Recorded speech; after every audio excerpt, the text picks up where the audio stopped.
দাঁত দিয়ে কেউ নখ কেটো না, বই পড়ো না শুয়ে, খাওয়ার আগে সাবান দিয়ে হাতটি নিও ধুয়ে, ও ভাই হাতটি নিও ধুয়ে।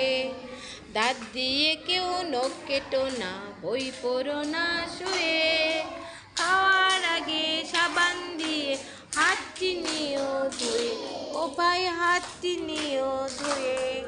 তাহলে কি দাঁত দিয়ে নখ কাটা যাবে?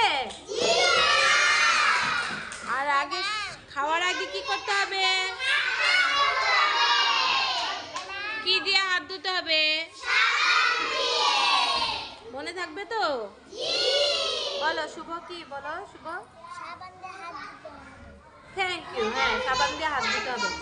শুভ, সূর্য কোন দিকে উঠে? পূর্ব দিকে। Very good boy.